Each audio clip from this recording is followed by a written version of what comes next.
میرا مقطع نظر حضرت حسین رضی اللہ تعالی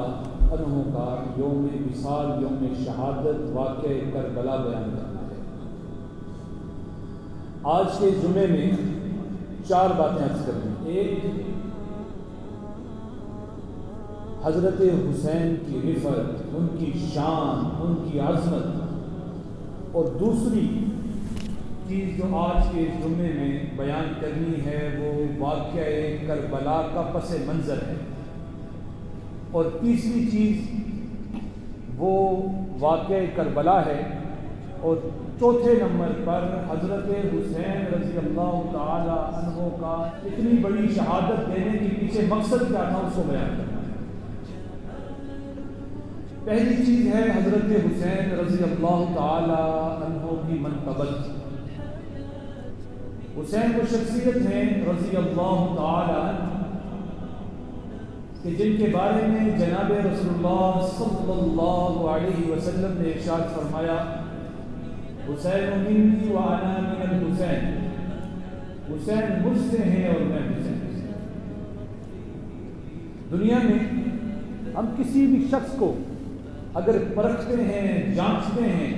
تو سب سے پہلے اس کا خاندان دیکھتے ہیں کہ خاندانی اعتبار سے بندہ کیسا ہے۔ اب حضرت حسین رضی اللہ تعالی عنہ کا نسب،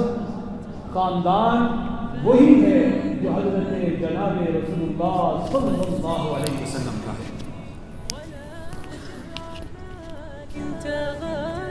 دوسری چیز اگر کسی کے اندر دیکھی جاتی ہے تو اس کی تربیت دیکھی جاتی ہے۔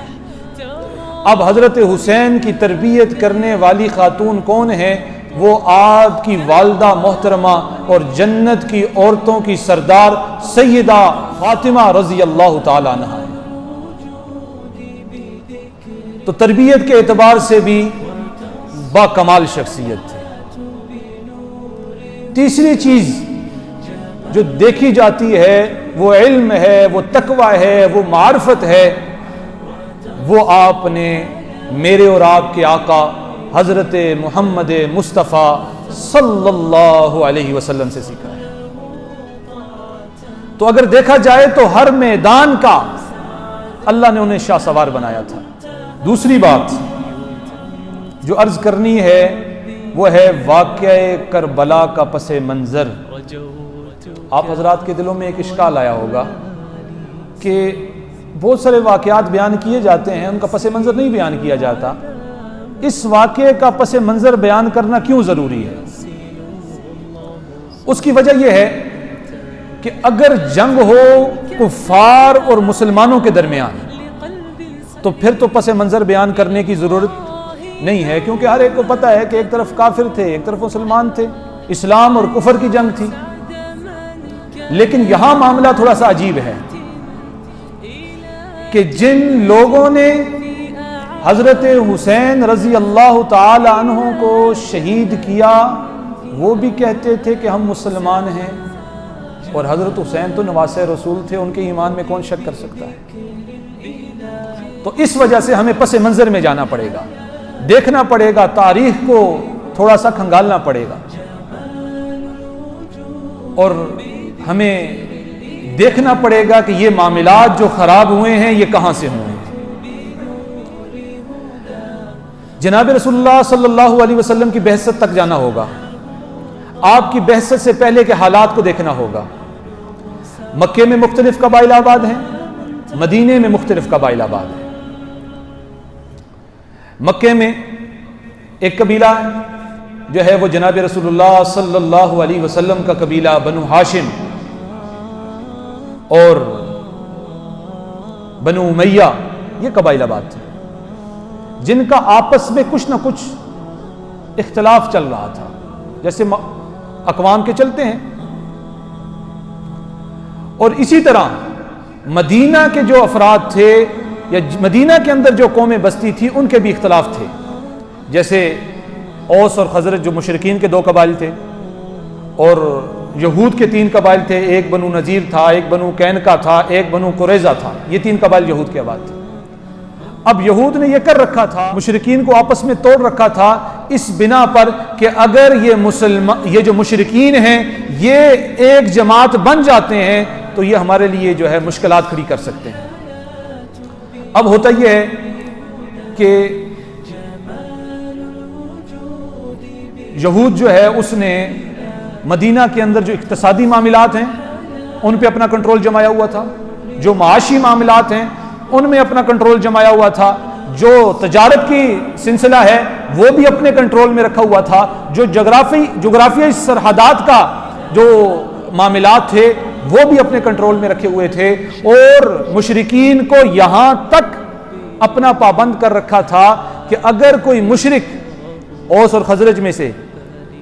اگر کوئی مشرک اپنی بیٹی کی شادی بھی کر رہا ہوتا تو وہ وقت کے یا علاقے کے بڑے سردار سے پوچھتا تھا، اگر سردار نے اجازت دے دی یہود کے تو شادی کر دیتا تھا اپنی بیٹی کی، نہیں تو نہیں کرتا تھا۔ تو یہ اس حد تک تسلط تھا یہود کا مدینے پر۔ اب آگے چلتے ہیں، جناب رسول اللہ صلی اللہ علیہ وسلم کی بعثت ہوتی ہے، اور جب رسول اللہ صلی اللہ علیہ وسلم مدینہ میں آتے ہیں تو مدینہ کے حالات بدل جاتے ہیں۔ وہی مشرکین جو پہلے یہود کے غلام تھے اب انہوں نے اس غلامی کو توڑ کر جناب رسول اللہ صلی اللہ علیہ وسلم کو قبول فرما لیا، مسلمان ہو گئے، سردار رسول اللہ کو مان لیا،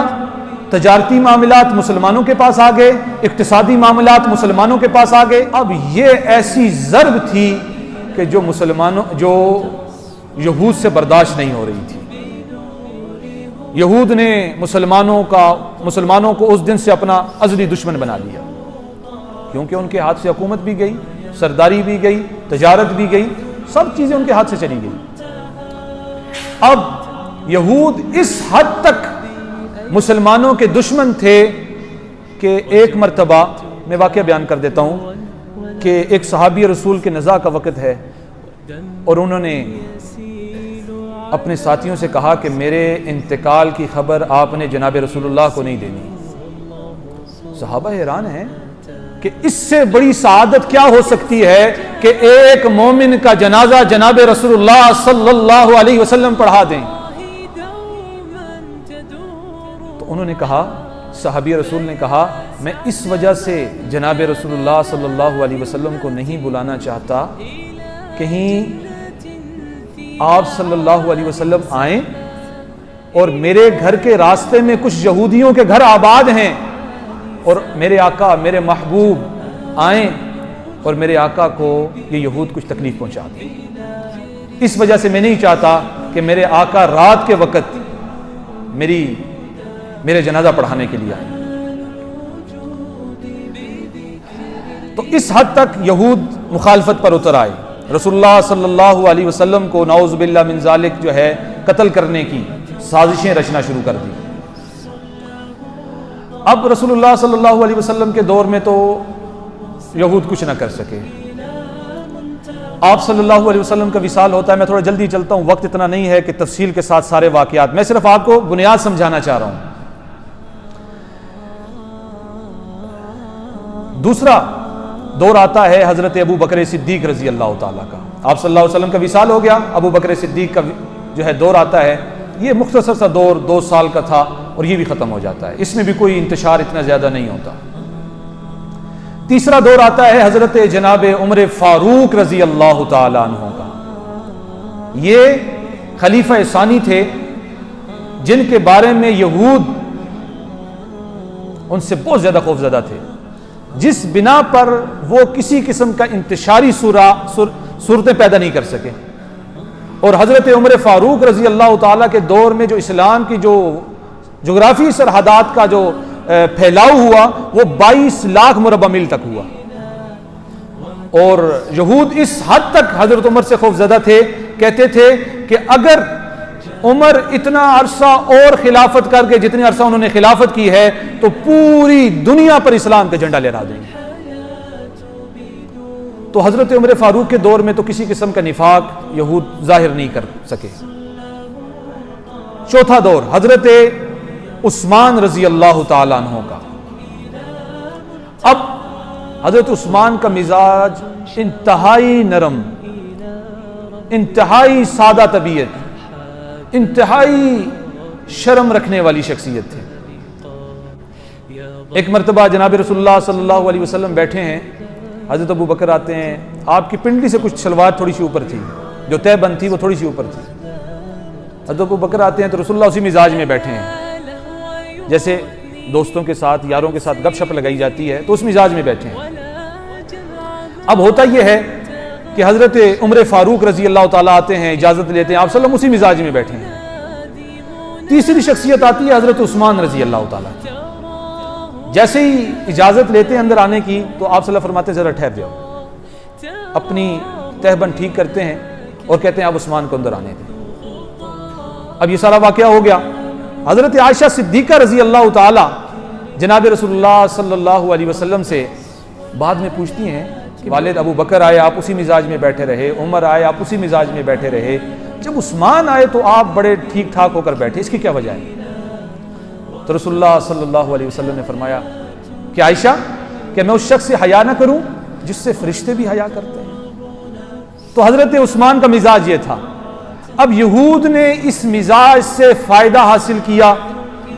اور آپ کے خلاف تحریکیں شروع کر دی۔ حضرت عثمان کے دور میں ایک شخص نے بظاہر اسلام قبول کیا، وہ منافق تھا، جس کا نام تھا عبداللہ بن سبا، آپ نے سنا ہوگا۔ عبداللہ بن سبا جب مسلمان ہوا تو اس نے اب سوچا کہ یار کس طرح ان مسلمانوں کو توڑا جا سکتا ہے، کس طرح ان کے درمیان میں اختلافات ڈالے جا سکتے ہیں، کس طرح وہ اپنی عزتیں، اپنا عروج، اپنی بلندیاں دوبارہ حاصل کی جا سکتی ہیں۔ تو ہوتا یہ ہے کہ بہت جان بین کے بعد ان کے سامنے یہ بات آتی ہے، اس عبداللہ ابن سبا کے سامنے یہ بات آتی ہے کہ ایک وقت تھا کہ جب اسلام ان لوگوں نے قبول نہیں کیا تھا، ان کے درمیان خاندانی اختلاف تھا۔ اب آپ کو بات سمجھ آئے گی کہ میں نے خاندانی اختلاف کیوں بیان کیا تھا۔ بنو امیہ کا اور بنو ہاشم کا اختلافی کچھ نہ کچھ اختلاف تھا۔ اب اسلام آیا تو وہ اختلاف دب گیا۔ تو عبداللہ ابن سبا نے یہ کیا، اہل بیت کے نعرے لگانا شروع کر دیے، ان کی عظمتیں بیان کرنا شروع کر دی، اور جو دوسرے قبائل تھے ان کی جو ہے وہ تحقیر کرنا شروع کر دی، اور کہنا شروع کر دیا کہ یہ خلافت جو ہے یہ بنو ہاشم کا حق ہے، یہ حضرت علی کا حق ہے، حضرت عثمان غاصب ہیں،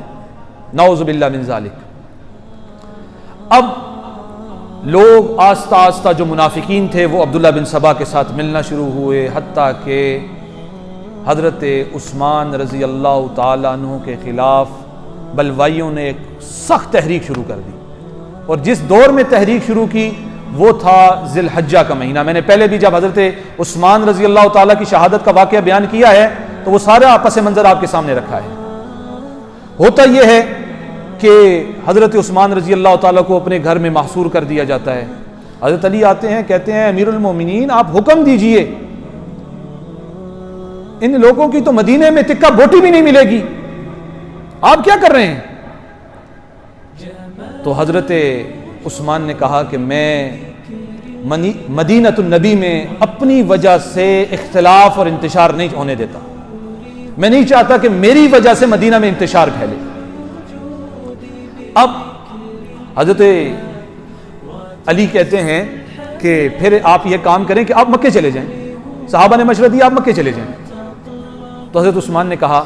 کہ جناب رسول اللہ صلی اللہ علیہ وسلم نے فرمایا تھا کہ جس کے اندر استطاعت ہو، قدرت رکھتا ہو مدینے میں رہنے کی اور وہاں پر انتقال کرنے کی، تو اسے چاہیے کہ وہ مدینے میں مرے تاکہ میں اس کی سفارش کروں، اس وجہ سے میں مدینہ نہیں چھوڑ سکتا۔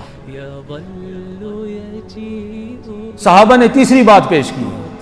کہ آپ پھر حضرت معاویہ رضی اللہ تعالیٰ کی طرف چلے جائیں، وہاں پر حکومت تھوڑی سٹیبل ہے، وہاں پر یہ بلوائی آپ کا کچھ نہیں بگاڑ سکتے۔ تو حضرت نے یہی عذر پیش کیا کہ میں مدینہ نہیں چھوڑ سکتا۔ چوتھی بات کہی بعض لوگوں نے، پھر آپ ایک کام کریں کہ آپ خلافت سے دستبردار ہو جائیں۔ حضرت عثمان رضی اللہ تعالیٰ نے کہا کہ جناب رسول اللہ صلی اللہ علیہ وسلم نے مجھ سے فرمایا تھا کہ عثمان تجھے ایک قمیض پہنائی جائے گی اور وہ تجھ سے چھینی جائے گی، تو نے اس قمیض کو اتارنا نہیں ہے حتیٰ کہ وہ اتار لی جائے، چھین لی جائے،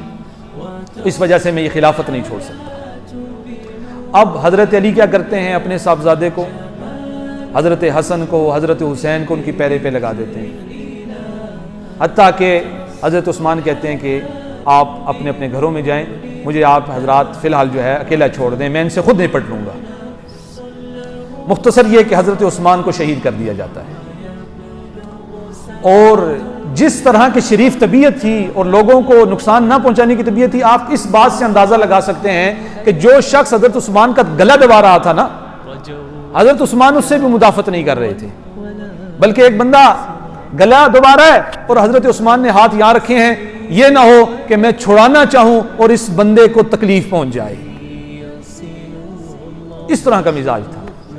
حضرت عثمان کی شہادت ہوئی، اس کے بعد حضرت عائشہ صدیقہ رضی اللہ تعالیٰ عنہ، میں تفصیل کے ساتھ اس لیے کچھ واقعات بیان کر رہا ہوں کہ کچھ اشکال ہمارے ذہنوں میں بعض اوقات آ جاتے ہیں، لیکن وہ ہوتے کم علمی کی بنا پر ہیں، تو اس وجہ سے کچھ چیزیں آپ کے سامنے کھول کے رکھ رہا ہوں۔ حضرت عائشہ صدیقہ رضی اللہ تعالیٰ، حضرت امیر معاویہ رضی اللہ تعالیٰ اور بڑے اکابرین صحابہ نے مطالبہ کیا حضرت علی رضی اللہ تعالیٰ سے کہ آپ جن لوگوں نے حضرت عثمان کو شہید کیا ان کا بدلہ لیں، قصاص لیں۔ حضرت علی رضی اللہ تعالیٰ نے کہا کہ میری حکومت اس وقت اتنی سٹیبل نہیں ہے، اتنی مستحکم نہیں ہے کہ میں ان لوگوں سے بدلہ لے سکوں۔ تو اب ہوتا یہ ہے کہ جو منافقین تھے نا، وہ جو حب علی کا نعرہ لگانے والے تھے، جو اہل بیت کا حب کا نعرہ لگانے، محبت تو سب اہل بیت سے کرتے تھے، اور جو شخص اہل بیت سے محبت نہ کرے، حقیقت تو یہ ہے کہ وہ بندہ مسلمان نہیں ہے۔ اور اسی طرح جو شخص صحابہ سے محبت یا صحابہ کے ایمان میں شک کرے،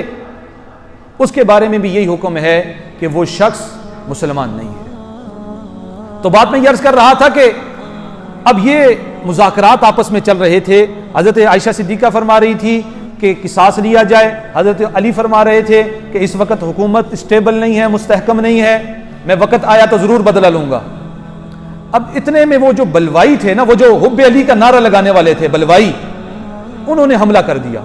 اب اس وقت کوئی اتنا ٹیکنالوجی کا دور نہیں تھا، کوئی فون نہیں تھا، کوئی ٹی وی نہیں تھی کہ ایک دوسرے کو اطلاع دی جا سکے۔ وہ جنگ شروع ہو گئی تو پھر شروع ہو گئی، اس کو تو کوئی روک نہیں سکتا۔ اب وہ جو قبیلے تھے نا، وہ جو دو گروہ تھے، ایک حضرت عائشہ رضی اللہ تعالیٰ کا، حضرت امیر معاویہ رضی اللہ تعالیٰ کا، ایک حضرت علی رضی اللہ تعالیٰ کا، یہ آپس میں بھڑ گئے۔ پھر ایک بہت بڑا مسلمانوں کا نقصان ہوا، پھر اسی طرح ایک اور جنگ ہوئی اسی بنا پر۔ اور اہل سنت والجماعت کا عقیدہ اور نظریہ یہی ہے کہ اس میں حضرت علی رضی اللہ تعالی حق پر تھے۔ حضرت عائشہ اور حضرت امیر معاویہ رضی اللہ تعالیٰ سے ایک اجتہادی غلطی ہوئی ہے۔ اب آگے چلتے ہیں، حضرت علی رضی اللہ تعالیٰ کوفہ منتقل ہو جاتے ہیں، اور یہ جو بلوائی تھے، میں نے آپ کو پہلے بھی کہہ چکا، یہ حضرت علی کے کوئی ہمدرد نہیں تھے، یہ صرف اسلام کو نقصان پہنچانا چاہ رہے تھے۔ جب حضرت علی رضی اللہ تعالیٰ کوفہ چلے گئے تو ان لوگوں نے وہاں پر حضرت علی کو بہت تنگ کیا، اتنی تکلیفیں پہنچائی کہ کئی دفعہ حضرت علی رضی اللہ تعالیٰ اپنی موت کی تمنا کیا کرتے تھے اس بنا پر، ان بلوائیوں کی بنا پر۔ آخرکار ان لوگوں نے حضرت علی کو بھی شہید کر لی۔ اب حضرت معاویہ رضی اللہ تعالیٰ عنہ کا دور چلتا ہے اور بہت ہی زیادہ مستحکم حکومت رہتی ہے، اور اس حکومت کو تقریباً 22 سال حضرت معاویہ حکومت کرتے ہیں۔ اتنے میں آپ کے وصال سے پہلے آپ کے پاس مختلف اکابرین صحابہ آتے ہیں اور کہتے ہیں کہ آپ اپنا کوئی جانشین مقرر کر دیں، کہ یہ حکومت بڑی سٹیبل ہے تو ہم چاہتے ہیں کہ یہ اسی طرح چلتی رہے۔ تو حضرت معاویہ رضی اللہ تعالیٰ نے پوچھا کہ میں کس کو امیر بناؤں؟ کہا کہ اپنے بیٹے یزید کو بنا دیں۔ تو حضرت امیر معاویہ رضی اللہ تعالیٰ تیار نہ ہوئے، کہا نہیں، یزید کی حرکات ایسی نہیں ہیں کہ اس کو خلافت دی جائے یا اس کو مسلمانوں کا امیر بنایا جائے۔ اب ہوتا یہ ہے کہ وقت گزرتا ہے اور لوگ کسی طرح حضرت معاویہ رضی اللہ تعالیٰ کو اس پر قائل کر لیتے ہیں، یزید کی حرکات کو ٹھیک کرواتے ہیں، کس طرح قائل کر لیتے ہیں۔ اب بہت سارے لوگ یزید کی بیعت کر لیتے ہیں، لیکن جو بڑے بڑے اکابرین صحابہ تھے انہوں نے اس وقت بھی بیعت نہ کی، جن میں حضرت ابو بکر صدیق رضی اللہ تعالیٰ کے بیٹے عبد الرحمن بن ابی بکر، حضرت عمر فاروق رضی اللہ تعالیٰ کے بیٹے عبداللہ ابن عمر، حضرت زبیر کے بیٹے رضی اللہ تعالیٰ کے بیٹے حضرت عبداللہ ابن زبیر، حضرت عباس کے بیٹے حضرت عبداللہ ابن عباس، ان حضرات نے انکار کر دیا اور کہا کہ ہم ایسے فاسق آدمی کی بیعت نہیں کر سکتے، اور حضرت امیر معاویہ رضی اللہ تعالیٰ نے ان پر کوئی جبر بھی نہیں کیا، کوئی تشدد نہیں کیا۔ اب ہوتا یہ ہے کہ حضرت امیر معاویہ رضی اللہ تعالیٰ کا انتقال ہوتا ہے اور یزید جو ہے وہ تخت پر بیٹھ جاتا ہے۔ اب وہ جو یزید تھا اس نے اپنے گورنروں کو خط لکھنا کہ یہ جو حضرات بڑے بڑے حضرات ہیں اکابرین، حضرت حسین ہیں، حضرت عبداللہ ابن عمر ہیں، عبداللہ ابن عباس ہیں، حضرت عبداللہ ابن زبیر ہیں،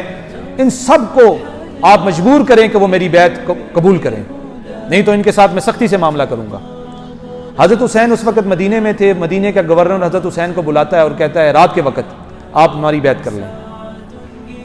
حضرت حسین کیونکہ ان کے معاملات کو سمجھتے تھے تو انہوں نے کہا کہ بھائی میں اہل بیت میں سے ہوں اور رات کی اس تاریکی میں تمہاری بیعت نہیں کر سکتا۔ اب وہ گورنر سمجھا کہ حضرت حسین یہ کہہ رہے ہیں کہ میں دن کو بیعت کروں گا، اور حضرت حسین گھر چلے جاتے ہیں۔ اب گھر سے حضرت حسین اپنے عیال سارے گھر والوں کو لے کر مکے چلے جاتے ہیں اور مکے میں زندگی گزارنا شروع کرتے ہیں۔ اب اہل کوفہ کو خبر ملتی ہے کہ حضرت حسین رضی اللہ تعالی نے یزید کی بیعت سے انکار کر دیا ہے اور وہ خود جو ہے وہ خلافت کے استحقاق رکھتے ہیں۔ اب ہوتا یہ ہے کہ حضرت حسین رضی اللہ تعالیٰ کے پاس کوفہ کے لوگ خط بھیجنا شروع کر دیتے ہیں کہ حضرت آپ کوفہ میں آ جائیں، انشاءاللہ حکومت آپ کی بنے گی، خلافت آپ کی برقرار ہوگی۔ اب حضرت حسین کے پاس جو ہے ایک ہی دن روایات میں آتا ہے کہ 900 خط بھی آئے، تو حضرت حسین نے کہا جب اتنے لوگ یہ چاہ رہے ہیں کہ ایک اچھے لوگوں کی خلافت قائم ہو اور یزید جیسے فاسق آدمی کی خلافت قائم نہ ہو تو پھر تو مجھے جانا پڑے گا۔ اب ہوتا یہ ہے کہ جب حضرت حسین رضی اللہ تعالیٰ یہ ارادہ کوفہ کی طرف جاؤں تو اکابرین صحابہ حضرت حسین کو روکتے ہیں کہ حضرت آپ وہاں نہ جائیں، وہاں پر آپ کو جو ہے وہ لوگ قتل کر دیں گے، شہید کر دیں گے، نعوذ باللہ من ذالک، آپ وہاں نہ جائیں۔ حضرت حسین کہتے ہیں کہ میں کیسے نہ جاؤں، اتنے لوگوں کے خطوط آ چکے ہیں، ان لوگوں کو خطوط دکھائے اور کہا کہ اگر میں نہ گیا تو قیامت کے دن اللہ مجھ سے پوچھیں گے کہ یہ لوگ آپ کو بلا رہے تھے اور آپ نے جو ہے ان کا ساتھ نہ دیا اور ایک غلط آدمی کو اس خلافت کے جو ہے وہ منصب پر بٹھا دیا تو میں جاؤں گا۔ لیکن انہوں نے کہا چلیں آپ پہلے اپنا نمائندہ بھیجیں۔ حضرت حسین نے اپنے نمائندہ حضرت مسلم بن عقیل کو کوفہ میں بھیجا، اور جب کوفہ میں گئے تو لوگ جو ہیں جوک تر جوک مسلم بن عقیل کے ہاتھ پہ بیعت کرنا شروع کر دی حضرت حسین کی۔ اب روایات میں آتا ہے کہ 18,000 لوگوں نے جب بیعت کر لی تو مسلم بن عقیل رحمۃ اللہ علیہ نے حضرت حسین کو خط لکھا کہ یہ لوگ تو آپ کی بیعت قبول کر رہے ہیں اور اگر آپ آ جائیں گے تو میں سمجھتا ہوں کہ پورا علاقہ ہی آپ کی بیعت کر لے گا۔ اب ہوتا یہ ہے کہ حضرت حسین نکلتے ہیں، راستے میں پہنچتے ہیں، اتنے میں کوفہ کے گورنر جو ہے وہ یزید کی طرف پیغام پہنچا دیتا ہے کہ جناب یہاں کے حالات ٹھیک نہیں ہیں، اگر یہاں پر جو ہے حسین رضی اللہ تعالیٰ آ رہے ہیں اور آپ کی حکومت جہاں سے ختم ہو رہی ہے، لوگوں نے حسین رضی اللہ تعالیٰ کی بیعت کر لی ہے۔ اب حضرت حسین رضی اللہ تعالیٰ کوفہ جا رہے ہیں، یزید نے اپنے ایک گورنر کو بھیجا عبید اللہ بن زیاد، کہا آپ جا کے کوفہ کا نظام سنبھالو اور حضرت حسین کے ساتھ آپ معاملہ طے کرو۔ عبید اللہ بن زیاد آتا ہے، وہ بڑی سختی کے ساتھ آپ حضرات سے معاملات طے کرتا ہے اور پہلے 1000 کا لشکر حور بن یزید کے سرپرستی میں بھیجتا ہے، پھر عمر بن سعد کی سرپرستی میں ایک لشکر آتا ہے، پھر شمر کے سرپرستی میں ایک لشکر آتا ہے. تو وہ لشکر حضرت حسین کا گھیراؤ کر لیتا ہے. اس گھیراؤ سے پہلے حضرت حسین جب آ رہے ہوتے ہیں تو راستے میں ہوتا یہ ہے کہ ایک شاعر ہے جس کا نام فزدق، وہ حضرت حسین کو ملتا ہے. تو حضرت حسین کہتے ہیں کہ بھائی مجھے بتاؤ کوفہ کے حالات کیسے ہیں. وہ شخص کہتا ہے کہ حضرت کوفہ والوں کے دل تو آپ کے ساتھ ہیں لیکن ان کی تلواریں جو ہیں وہ آپ کے مخالفین کے ساتھ ہیں. الکوفی لا یوفی، کوفہ والے وفا نہیں کرتے. اب اتنے میں حضرت حسین کو یہ بھی خبر مل جاتی ہے. ہوتا یہ ہے کہ جب وہ عبید اللہ بن زیاد آتا ہے کوفے میں تو وہ سب سے پہلا آرڈر یہ جاری کرتا ہے کہ مسلم بن عقیل کو پکڑو، ان کو نعوذ باللہ قتل کرو. اب جب مسلم بن عقیل کو، میں جلدی چل رہا ہوں وقت بہت کم ہے، مسلم بن عقیل کو جب پکڑا جاتا ہے تو اس سے پہلے وہ اپنے ایک جو وہ پکڑ کے لے کے جا رہا ہوتا ہے اسے کہتے ہیں یار میرے ساتھ ایک تو فیور کرو کم از کم. اور وہ شخص حضرت مسلم بن عقیل کو امان بھی دیتے ہیں. تو کہتے ہیں میرے ساتھ ایک فیور کرو کہ حضرت حسین کو یہ خبر پہنچا دو کہ میں جو ہوں مجھے پکڑ لیا گیا ہے اور اب یہ لوگ مجھے جو ہے شہید کر دیں گے، اب آپ کوفہ کی طرف نہ آئیں. اور آپ کے جو لوگ ہیں انہوں نے بیعت توڑ دی ہے. وہ جتنے لوگ 18,000 میں آپ کو بتا رہا ہوں نا جنہوں نے مسلم بن عقیل کے ہاتھ پہ بیعت کی، جیسے ہی وہ جو تھا نا عبید اللہ بن زیاد، وہ تھوڑا سا پریشر کر ڈالتا ہے نا کوفہ والوں پر، وہ سب منحرف ہو جاتے ہیں، سب بیعت حضرت حسین کی توڑ دیتے ہیں. اور اتنے میں جب سوار حضرت حسین کے پاس پہنچتا ہے یہ خبر لے کر کہ مسلم بن عقیل کو ابھی تک قتل کر دیا گیا ہوگا اور اب آپ کوفہ کی طرف نہ جائیں کیونکہ کوفہ کے جتنے نظام ہیں وہ عبید اللہ بن زیاد کے ہاتھ میں ہیں. حضرت حسین اپنے جو جماعت والے ساتھی ہوتے ہیں، اپنے اہل بیت ہیں، ان کے ساتھ مشاورت کرتے ہیں کہ جناب ہم تو اس وجہ سے جا رہے تھے کہ کیونکہ یہ لوگ ہمارے ہاتھ میں بیعت کر چکے ہیں، تو اب مسئلہ یہ ہے کہ وہ لوگ یہ نہیں چاہتے تو ہم واپس چلتے ہیں. جو ان کے بیٹے تھے مسلم بن عقیل کے، انہوں نے کہا کہ ہم اپنے باپ کا قصاص لیے بغیر نہیں جائیں گے. جب یہ بات ان کے خواتین کی طرف سے، بچوں کی طرف سے آئی نا تو حضرت حسین نے کہا ٹھیک ہے میں بھی تمہارے ساتھ ہوں. اب حضرت حسین چل پڑتے ہیں اور ایک دردناک مارکا ہوتا ہے، میں اختصار کے ساتھ بیان کر رہا ہوں. اور ایک بدبخت جس کا نام تھا سنان بن انس، اس نے حضرت حسین رضی اللہ تعالیٰ پر ایک کارا وار کرتا ہے اور حضرت حسین کی گردن کو ان کے تن سے جدا کر دیتا ہے.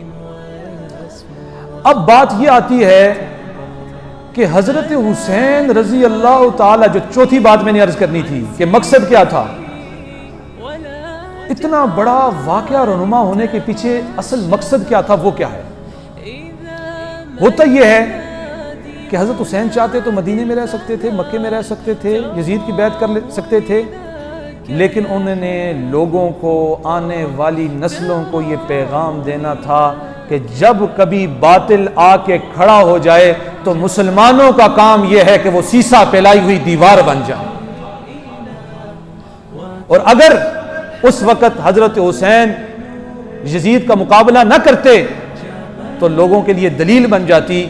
کہ ہاں حضرت حسین نے بھی تو یزید کی بیعت کی تھی. تو پہلا کام یہ سکھایا من رعا منکم منکرا فلیغیر بیدی، کہ جناب رسول اللہ نے فرمایا کہ جب تم برائی کو دیکھو،